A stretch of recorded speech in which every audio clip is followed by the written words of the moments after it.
Going to Right here. Mr. Rollins. Can you confirm your date of birth for me, please? July 10th, 1985. We go to some contact information we have on file for you, Mr. Rollins. Still on Lincoln Street in Salt Lake City? No, 5260 Trappers Loop Road. 5260 Trappers Loop? Yes. And the zip code? 84050. Is there an apartment or unit number? No. Email we have on file is CRISTONCRAPTN@gmail.com. Yes. Ms. Stevens, what's being proposed here? There's a plea agreement in place, Your Honor, where he's willing to plead guilty in the, well, I should start with the first case. 231000177. Okay. To the possession of marijuana, the Class B misdemeanor. Plead guilty to that, and the possession of paraphernalia is dismissed. Okay. And was that a straight plea or a plea in advance on that case?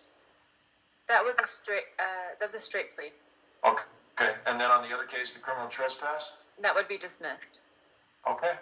I'm sure you covered the rights that your client would be waiving by entering a plea to count one on the case ending 177, that marijuana charge. Are you satisfied that he understood those rights, and in your opinion, would it be a knowing and voluntary waiver of those rights in this case, Ms. Stevens? Yes, Your Honor. Does he also understand the enhanceable nature of a controlled substance conviction? Yes, Your Honor.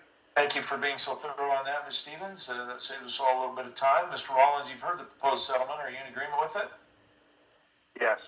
Do you understand that any sentencing recommendations that might be made to the court are not binding upon the court? So if either your attorney or the prosecutor makes sentencing recommendations, I'm not obliged to follow those. Do you understand that? Yes. To count one in this case, the Class B misdemeanor charge for possession of marijuana alleged to occur on August 26, 2023 in Morgan County. How do you plead to that charge? Guilty. Are you doing that voluntarily, sir? Yes.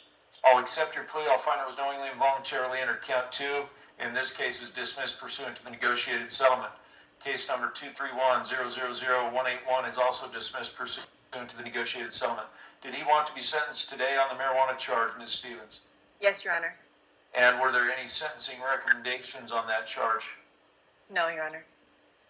Well, Mr. Rollins, you know what suspended jail time is, don't you? Yes, sir. Yes. Not your conviction of this type, right, Mr. Rollins? Right. And Ms. Stevens, for what it's worth, Mr. Rollins and I have had a number of dealings over the years, so that's why I'm aware of that without asking necessarily. So, Mr. Rollins, here's what I'm going to do on that. I'll order 60 days in jail. I'll suspend all 60 days. The fine on that, where it's not a first offense, if it was a first offense, the recommended fine on that's $690. But where it's not a first, I'm going to bump it up a little bit, not a tremendous amount. I'm only bumping it up $60 to $750 on that. But I'm imposing, I've ordered two separate warrant enhancements on these cases. So that's $250 on top of that for failing to appear in court to recover the cost of issuing the warrant. So that's $1,000 total. Because that's a pretty hefty amount, in my view at least it is, I'm going to place you on 18 months of court probation, good behavior probation, don't have any other violations of the law, obey the court's orders. When I say no other violations of the law, that's other than a minor traffic ticket. Do not use, purchase, possess, or consume any controlled substance other than those for which you have a valid prescription. Use those only as prescribed. I'm going to require that you get a substance abuse evaluation and assessment. The cheapest place for you to do that probably is Weaver Human Services there in Oregon, but you can go to a private provider as well if you prefer. Get that evaluation and assessment completed and turned into the court no later than, give you until July 15th to turn that evaluation into the court. Complete whatever treatment may be recommended pursuant to that evaluation assessment. Get that proof turned into the court by January 15th of 2025. That gives you 6 months after the eval's due to get the treatment completed. And then as far as fine payments are concerned, where I've placed you on 18 months of court probation, are you working right now, sir?